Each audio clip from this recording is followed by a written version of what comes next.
em Goiânia em relação a isso, e eu acho que nós vamos conseguir sim. Em que aspecto? Em Goiânia, nós tivemos uma experiência onde nós tivemos 2 médicos, e esses médicos eles foram designados para a questão da realização de perito, né? E o que aconteceu? O nosso diretor, ele foi empático em relação a isso, conversou com esses 2 médicos, e esses médicos ficaram sim no atendimento dentro do campus. Então eu acho que isso aí também, nós temos que fazer um empreendimento muito forte em relação à questão do MEC, juntamente com o CONIF, e explicar a situação de cada campus. Porque nós não temos mais assistência dentro dos campos. E isso foi uma demanda de todos os servidores, principalmente nos campos mais afastados, como foi dito pelo professor Roberto. Então nós temos sim que empreender esforços junto ao MEC de voltar ao que era antes, ou seja, atendimento sim aos servidores e aos discentes. Então essa é a nossa proposta. Obrigado, candidato. 1 minuto e 35 segundos. Terceiro candidato, professor Jerônimo Rodrigues, 3 minutos e meio. Bom, essa situação ela é uma situação bem diferenciada dos campos, como o campus Goiânia e Jataí, até mesmo devido à cultura, né, anterior. E os campos mais novos já se adaptaram melhor a essa situação, até mesmo em função da criação dos CIAs, o Subsistema Integrado de Assistência à Saúde ao Servidor. Que hoje nós estamos nesse subsistema ligado ao subsistema que é da UFG.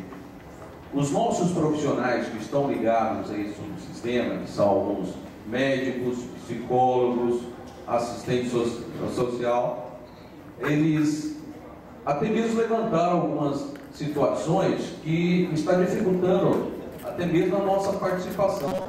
Por quê? A própria Universidade Federal também tem uma característica diferente de setores com tempo de serviço na instituição, onde o que eles estavam focando era mais na área de perícia, deixando um pouquinho a questão da prevenção e também da promoção à saúde do servidor. Estivemos recentemente no Ministério do Planejamento, juntamente com o Pró-Reitor de Desenvolvimento Institucional do IF Goiano, na perspectiva de tentar mudanças para esses atendimentos, seu atendimento mais diferenciado, voltado para a prevenção e promoção da saúde do servidor. Agora, tem também a questão do foco do aluno.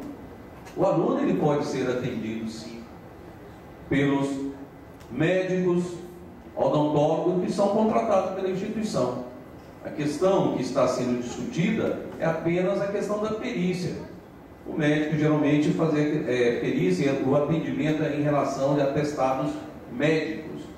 Tá? Essa que é a questão que está posta. Goiânia está mais tranquilo porque, como foi por adesão, tá? Os médicos, o professor médico deve ter conversado, lá tinha um quantitativo maior de médicos, os médicos resolveram não se ferir e está fazendo esse atendimento também ao servidor. Mas existe uma orientação normativa que vem lá no Ministério do Planejamento. O que podemos fazer é realmente trabalhar, e aí dentro do quadro que está posto, ou buscar um quadro maior, a perspectiva de aumentar o número de servidores profissionais nessa área de saúde. E a gente percebe que, como eu disse na minha fala anterior, que a assistente social já é um foco no dimensionamento, e nós temos que aumentar o profissional, nós temos que aumentar até mesmo em se trabalhando na questão da assistência estudantil, que é uma demanda muito grande que não estava previsto no primeiro dimensionamento. Então, é um trabalho realmente de gestão junto ao Ministério do Planejamento, ao Ministério da Educação, e também uma discussão dos rumos que realmente nós queremos dar à nossa instituição em relação à assistência ao saúde do servidor, assim também como assistência ao corpo discente.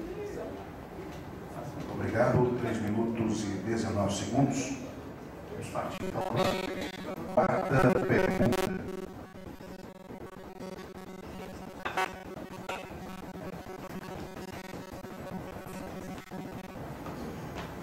Pergunta também enviada por e-mail.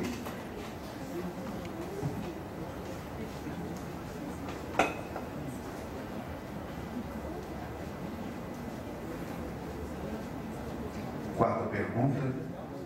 Atualmente existem dezenas de universidades federais e institutos federais de referência no tocante à infraestrutura física, de instalação e professores qualificados. Isso é devido, em maior parte, aos professores que se dedicaram para trazer recursos via projetos de pesquisa e outros instrumentos.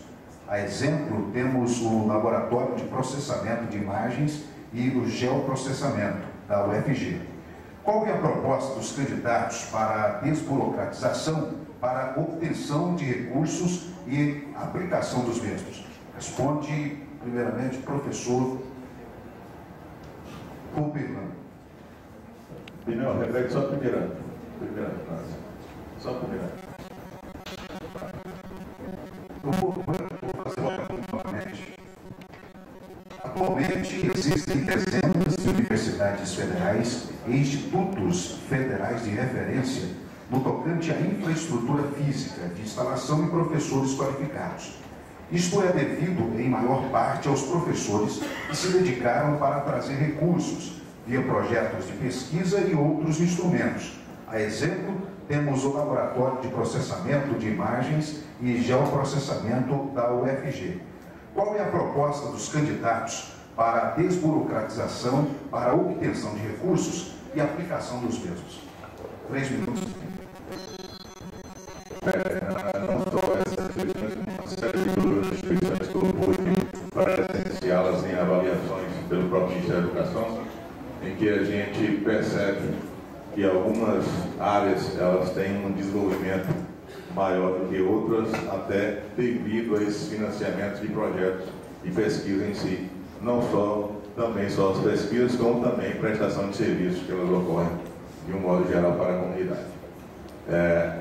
Eleitos sendo nós, se nós formos agraciados, a desburocratização disso se dará, de fato, com criação de instrumentos que permitam não só ao grupo de pesquisa, mas a qualquer servidor em que dentro da sua expertise possa pleitear um desenvolvimento de um projeto de pesquisa frente a qualquer outro órgão de fomento, a captação de recursos para desenvolvimento tecnológico dentro da instituição em que envolva alunos, envolva servidores dessa instituição, a captação de recursos via, por que não, através da prestação de serviço, em que possa captar não só para aquela área, mas para as demais áreas da instituição.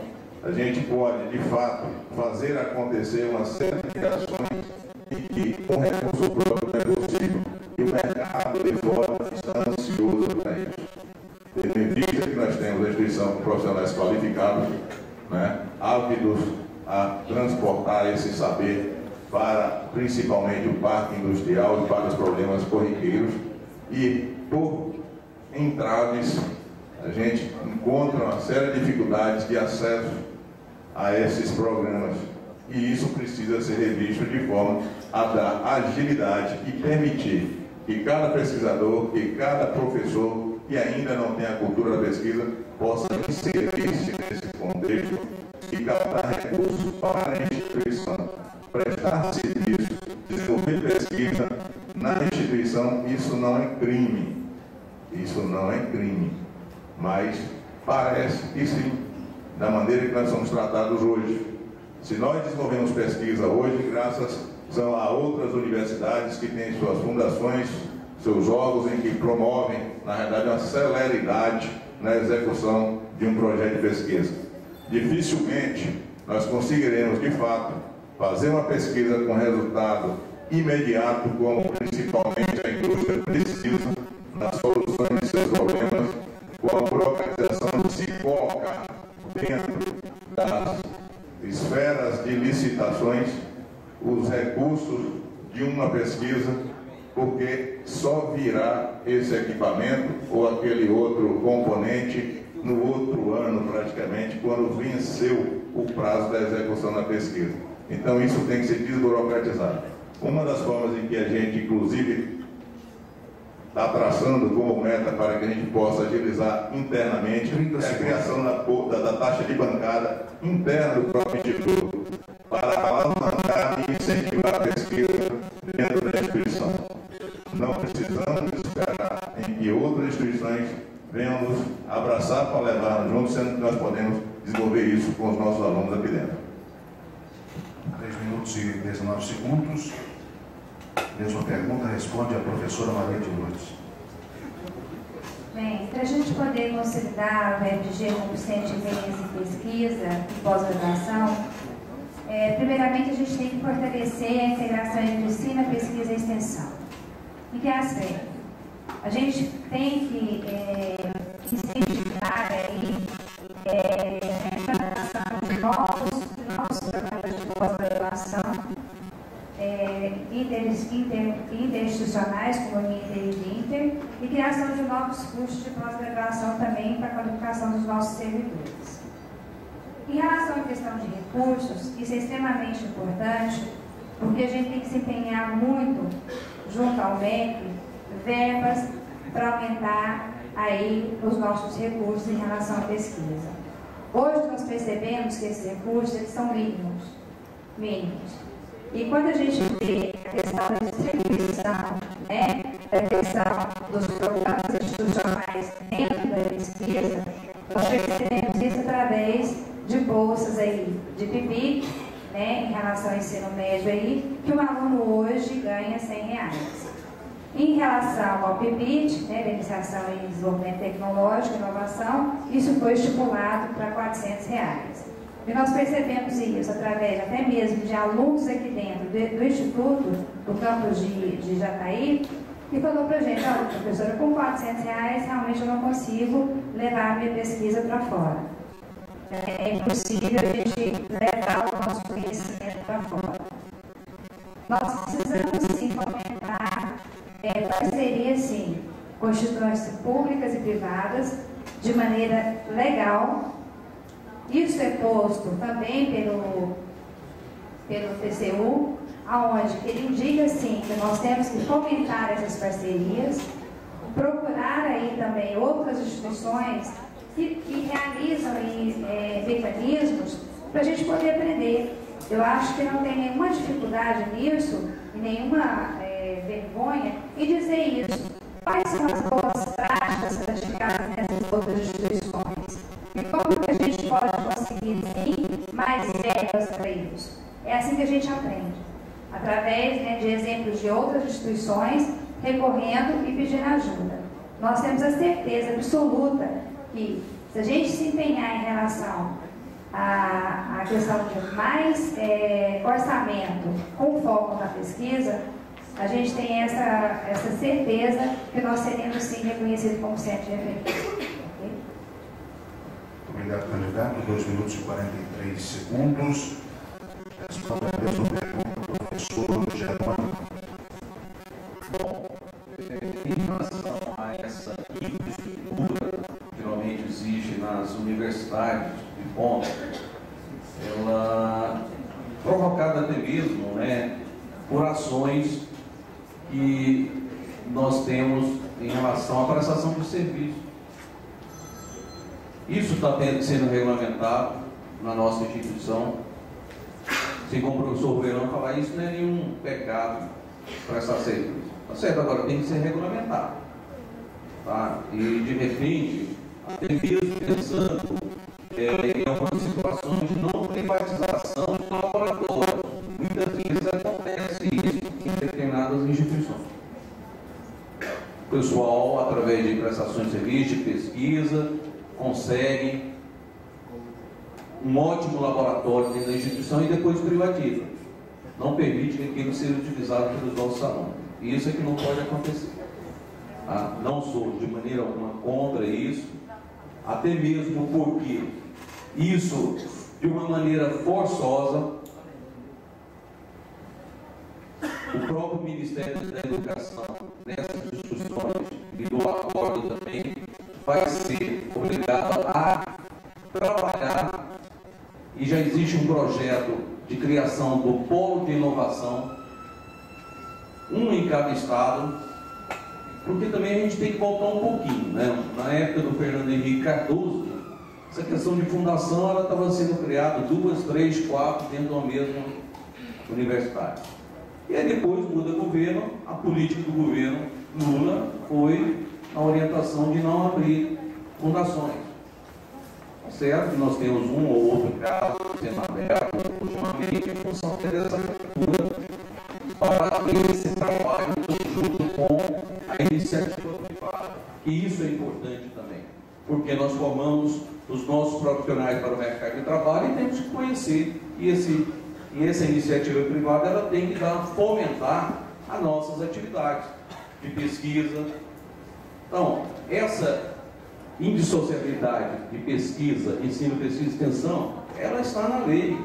E como é que nós vamos desenvolver pesquisa dentro da instituição se o próprio processo de licitações muitas vezes não permite, em função de ser um pouco burocratizado para eles?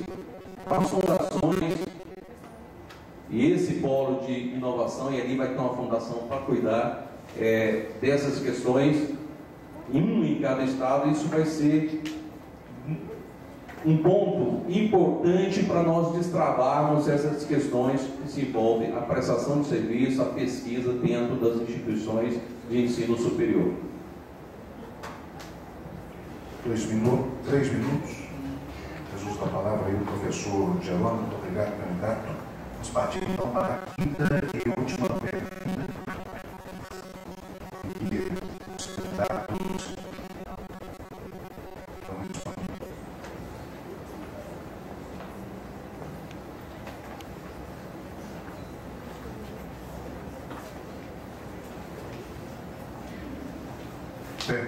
Quinta pergunta dos candidatos.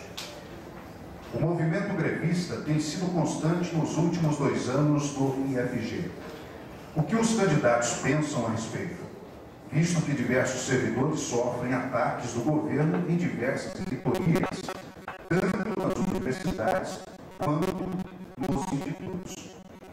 Primeiro vai responder, professor Luciano. Reformular novamente. O movimento grevista tem sido constante nos últimos 2 anos no IFG. O que os candidatos pensam a respeito, visto que diversos servidores sofrem ataques do governo em diversas reitorias, tanto nas universidades quanto nos institutos? Responde primeiro o professor Uberlano. 3 minutos. Eu lembro que eu cheguei em 97, um mês e meio de trabalho, peguei a primeira greve.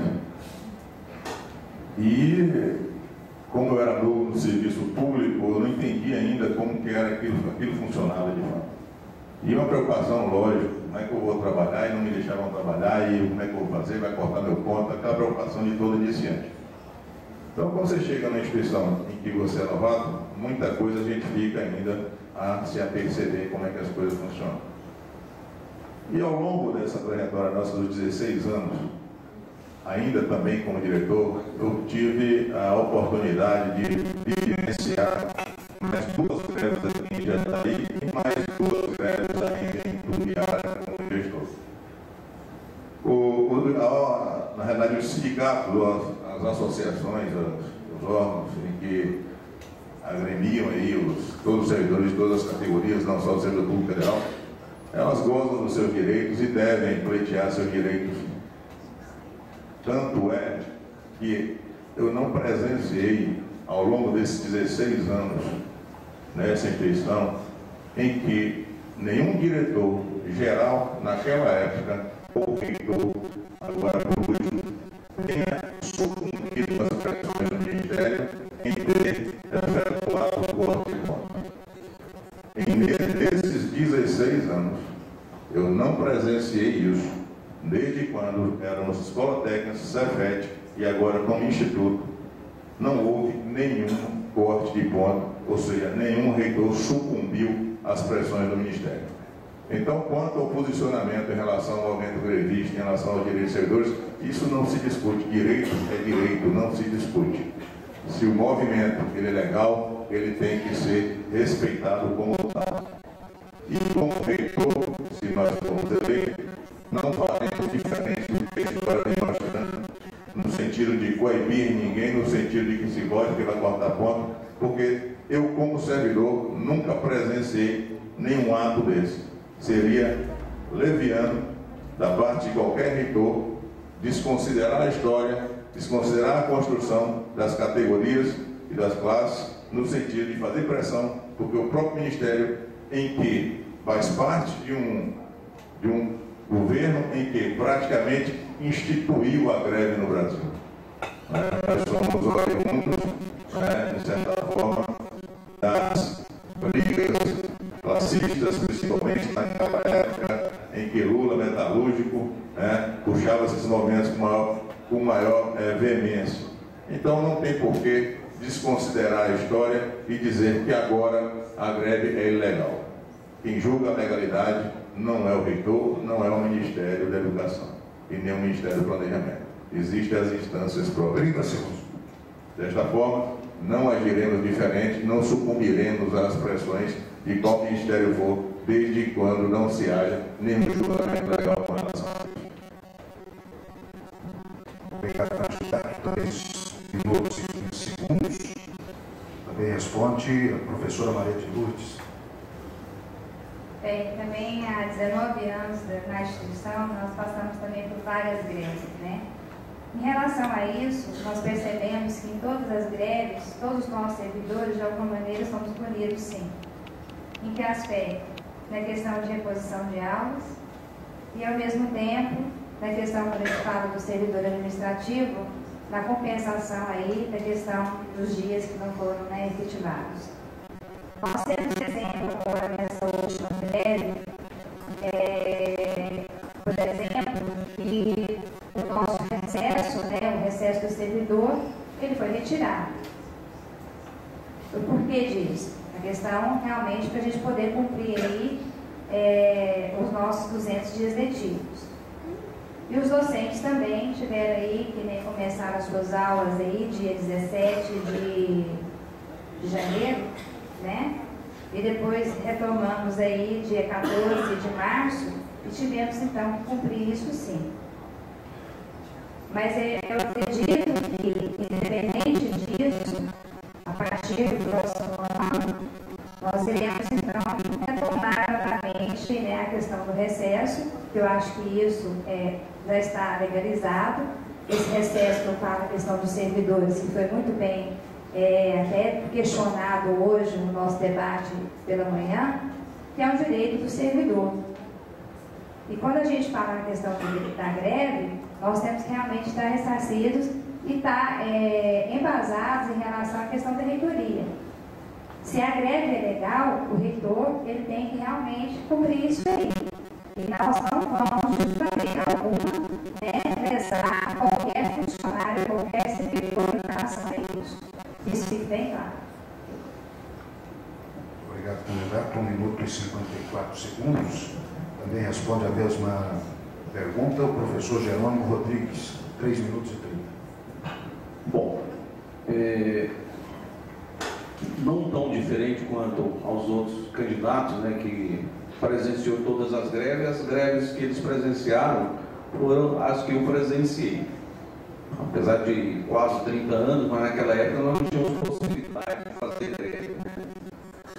Então, foi momentos em que, pelo depoimento dos colegas candidatos, a posição da direção e da reitoria foi até mesmo de apoio. E eu acho que qualquer reitor, ele tem que partir para essa perspectiva de apoio mesmo. Por quê? Porque ele é um servidor. Ele vai estar como reitor, como diretor, mas primeiramente ele tem que pensar que ele é um servidor. E aquele momento de greve, aquelas lutas de greve, ele também será beneficiado. E o meu comportamento em relação a esses momentos, né, ele pode ser até mesmo entendido e até mesmo declarado em função até mesmo de uma notificação que eu recebi nesse momento eleitoral, uma notificação da Comissão Eleitoral por ter recebido apoio de dirigentes do Sinasec Nacional, em função até mesmo das nossas participações em relação a esses movimentos e as conquistas dos servidores técnicos administrativos em relação a jornais de trabalho, 30 horas e outras atividades e outras ações que sempre nós estávamos participando. Então isso é importante também a gente salientar. E meu compromisso é manter realmente o que é direito do servidor. Nós temos que estar ao lado do servidor. Minuto 59 segundos, muito obrigado, candidato. Vamos partir então, encerrando este bloco, respondendo aí as 5 questões, conforme o regulamento. Partiremos para o terceiro bloco. Este bloco, cada candidato deverá formular uma pergunta para cada oponente. Cada candidato poderá escolher o seu modo, qual será o primeiro a responder. Escolherá seu modo, qual será o primeiro candidato a responder, e assim sucessivamente. A pergunta terá no máximo 1 minuto e 30 segundos para ser formulada, resposta de 3 minutos e 30 segundos, réplica de 45 segundos, réplica de 1 minuto e meio. Começando então com o questionamento do seu oponente, candidato professor Ruberlan. Professor Lúcio, o que a senhora entende que é possível ou não, se eleita for, com relação às incubadoras de empresas e empresas júnior? Se a senhora é a favor, se pretende montá-las, se pretende retomá-las, esses processos e essas inovações do passado? A resposta, 3 minutos e meio. Professor, há mais ou menos uns 7 anos atrás, nós tivemos uma experiência muito boa em relação à questão das empresas júnior, da incubadora, dentro do estado de Goiânia. Nós éramos reconhecidos, né, pelo mercado de trabalho, sendo um exemplo, né, dentro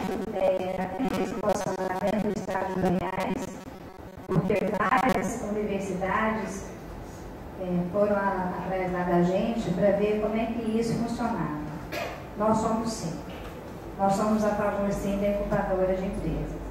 Eu acho que esse é o momento do aluno começar então a verificar o mercado de trabalho, a ter acesso a esse mercado de trabalho.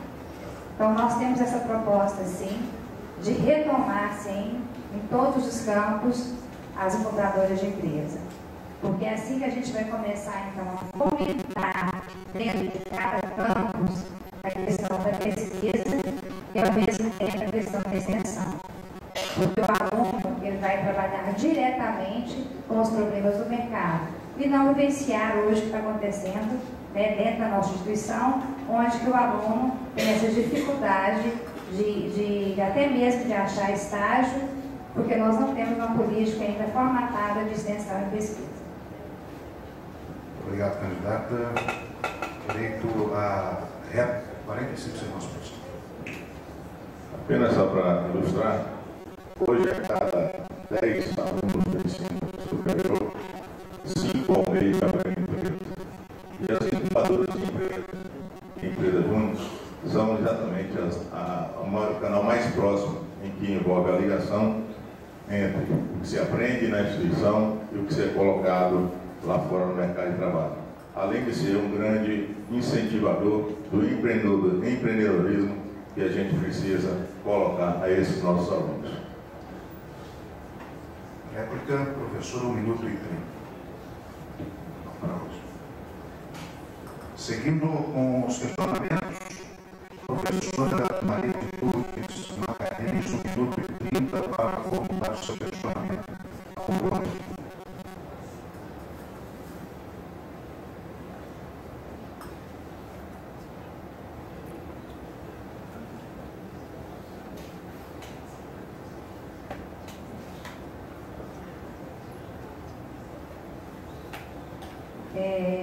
Professora Fernanda, hoje o senhor fez uma pergunta para mim em relação à nossa experiência como gestora.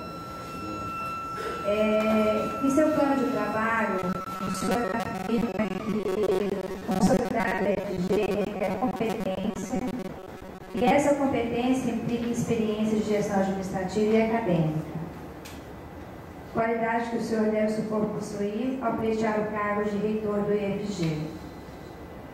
O senhor também afirma em sua proposta para a área financeira que pretende incentivar e assessorar a otimização da aplicação dos recursos, tanto para o custeio como para os investimentos.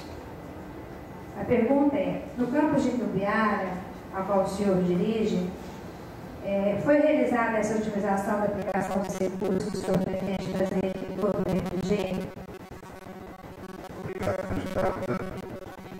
Foi realizada essa otimização da aplicação dos recursos que o senhor pretende fazer em todo o IFG? 3 minutos e 30 para a resposta, professor. O Instituto Federal Campus de Itumbiara, ainda por se encontrar em implantação, existe uma série de estruturas básicas que precisam ser estruturadas, né?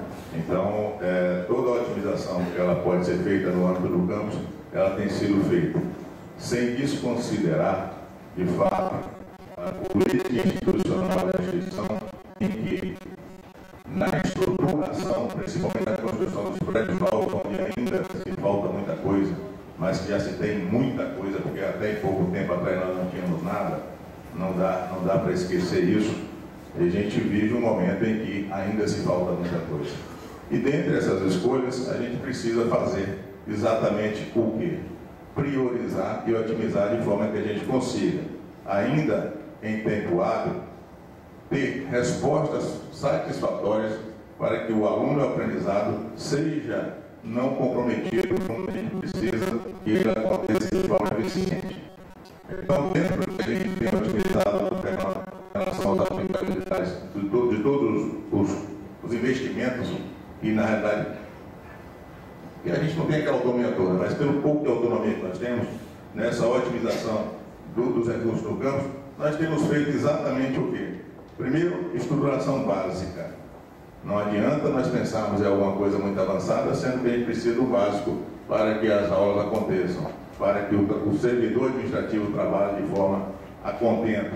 Então, estamos ainda em fase de estruturação e que todos os recursos, além dos que são colocados com prioridade pela própria reitoria, em demandas de construção de prédios ou um outro prédio, ou agora, como está sendo feito do refeitório, que foi colocado com prioridade pela reitoria e não pela própria direção do campus, porque na priorização do campus, nós teríamos que construir primeiro uma quadra coberta. Mas a gente respeita, porque tem políticas institucionais que, na realidade, vêm também colocadas até por intermédios do próprio Ministério da Educação, por políticas de governo. Então, toda a operação ela deve ser feita assim, de forma que a gente utilize os recursos da melhor maneira possível, sem causar danos ao fim da instituição. Obrigado, professor. Réplica de 45 segundos. Professor, em função da sua gestão, como o senhor poderia explicar, então, a razão do campus de Itumbiara ficar sem telefone de setembro de 2012 até março deste ano? Réplica, 1 minuto e 30. Eu acho que esse estado está enganado, não foi setembro. Nós tivemos uma questão de contrato de serviço e que ficou a contratação da empresa e está em processo de aplicação de novo contrato. Até que se isso fosse feito, né, aí pela morosidade e burocracia da questão do serviço público, tem que atender uma série de prazos, que aí ele foge das mãos, na realidade, até da própria reitoria em cumprimento de prazos. Às vezes a gente fica não só sem o telefone, como às vezes a gente fica sem a água, sem o gás, fica sem papel, fica sem uma série de... Por exemplo, vou dar um exemplo mais claro que estou vivenciando agora. Nós estamos para vencer o contrato de motorista e que está sendo feito uma licitação em todos os prazos legais.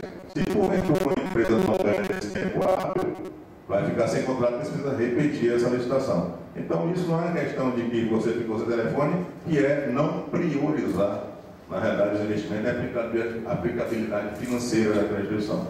E sim, você ter que se virar dentro da burocracia, e nem sempre você consegue ter, com todo o planejamento possível, que algumas empresas elas consigam, de fato, né, apresentar o serviço.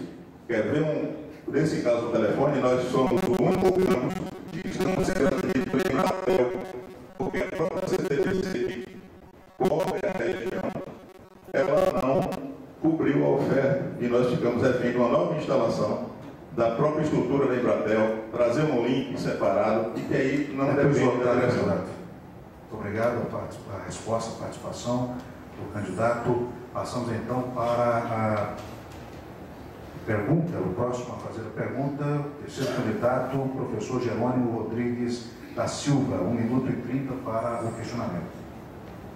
Sim, a minha pergunta é para a professora Maria de Lourdes. Professora, hoje pela manhã, uma pergunta que foi feita por uma seguidora e a senhora fez alguma colocação que, devido ao tempo, né, de resposta, talvez não ficou bem entendido por mim, a respeito do que a senhora pensa sobre a CIS, que está previsto no PCCTAI. A senhora tinha falado até mesmo a respeito de auxílio, né, que estava pensando em auxílio.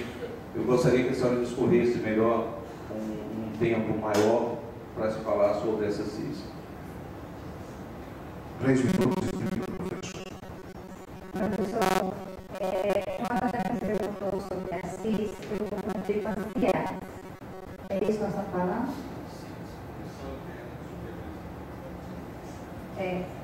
A questão da Comissão Interna de Supervisão é um assunto hoje que eu falo para você com toda a minha certeza que hoje eu não estou apta para responder, porque isso não foi repassado para a gente, na realidade, em função até mesmo, né, da falta de transparência e da falta até mesmo da questão da gestão que foi colocada. Então, eu coloco aqui, sim, a verdade de não saber responder essa pergunta.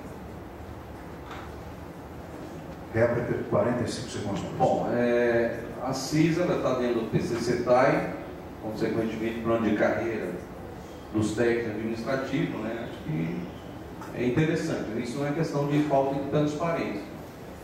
Tá?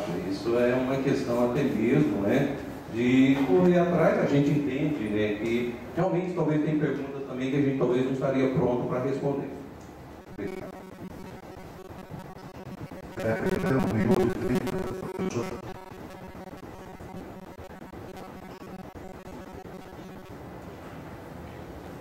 Vamos então iniciando aí a sequência de perguntas, começando novamente com o professor Uberlan.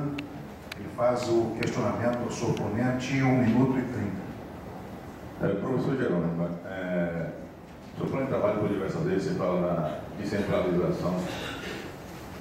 Eu gostaria de entender um pouco mais, sendo que o senhor representa uma continuidade na gestão e que muito pouco se mudará na equipe, até que ponto se dará essa descentralização, se dará autonomia de fato aos campos, contrariando de certa forma o que está sendo colocado na instituição nesses últimos 8 anos. O professor tem 3 minutos e 30 segundos para a resposta. Bom, primeiramente nós temos que pensar que uma gestão de 4 anos, a próxima gestão, se eu estiver à frente, vai ser a gestão do professor Jerônimo, não é a gestão do professor Paulo César. Quando a gente fala de descentralização, nós entendemos realmente da necessidade oportunidade de descentralizar. Eu não estaria, de momento algum, colocando meu nome à frente de um projeto onde a gente iria manter a mesma cara do reitor atual. Tá? Isso, para mim, é inadmissível. E até mesmo quando o professor Rubelan coloca a questão de estar, essa gestão está há 8 anos, eu estou desde 2008 nessa gestão. Eu vou completar 5 anos. Agora o professor Rubelan já tem mais tempo, já está há 8 anos nessa gestão. Está certo que uma vez como diretor eleito deste campus e no momento indicado aí pela atual gestão como diretor do campus em Tubiara. Então, a gente fala de descentralização porque ela é necessária, professor. Ela é necessária para que aconteça realmente as atividades dentro dos campos. Agora tem que ser uma descentralização organizada, responsável, tá? Uma descentralização que atinja realmente os objetivos pelo qual nós estamos sempre debatendo aqui, que a comunidade está nos cobrando. Então, essa descentralização que eu falo. Tá? E aí, quero frisar que seria na gestão do professor Jerônimo, e não na gestão do professor Paulo César, que vai encerrar dia 29 de junho. Obrigado, candidato. Réplica, 45 segundos. Apenas complementando que, na realidade, por que a gente faz esse questionamento? Porque, pelo sofrimento que nós já passamos na gestão, estando há 10 anos na gestão, estando parte dela aqui nesse campus em Jataí e agora, mesmo indicado do campus de Tubiara, a gente sofre muito por essa centralização. Então, acho que a comunidade inteira anseia por isso.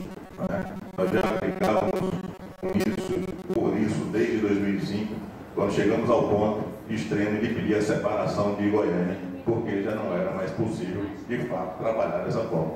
E não é possível continuar trabalhando dessa forma, porque quem é responsável direto pelo que a gente oferta no final lá, que é para o aprendizado do aluno, somos nós gestores. E com a centralização, isso acaba muito exatamente o que precisa. Réplica de 1 minuto e 30 segundos. Concordo, e até mesmo porque já vivi esse momento.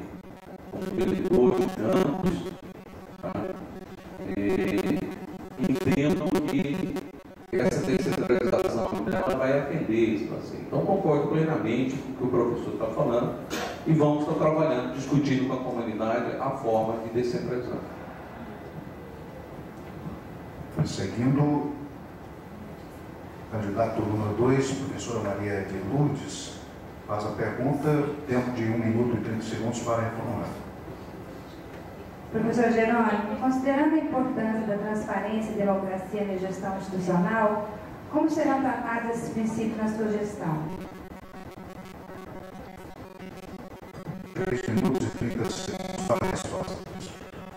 Qualquer gestor ele tem que trabalhar com os princípios previstos dentro da legislação. A gente fala até mesmo, não só os princípios da transparência, e até volta um pouquinho quando se fala de descentralização também. Existem outros princípios, não só a transparência, o princípio também da economicidade. Esse é um princípio também. A gente fala descentralizar. Descentralizar por descentralizar e de repente você pode o quê? Você tem processos centralizados, talvez seja mais econômico para a administração. Tá? Então, o diálogo é um princípio, primeiro, na perspectiva de haver transparência. Isso é importante. Tá? Divulgar os seus atos. Por exemplo, eu sou gestor hoje de RH. Você acha que a CGU, o TCU, não está fiscalizando as nossas ações? Isso já é transparência. As nossas contas estão aprovadas. Então isso é importante. Acho que o gestor ele tem que ter transparência. Se ele fugir disso aí, ele está o seu CPF lá e ele vai ficar por muito tempo sendo cobrado pelos esses órgãos de controle.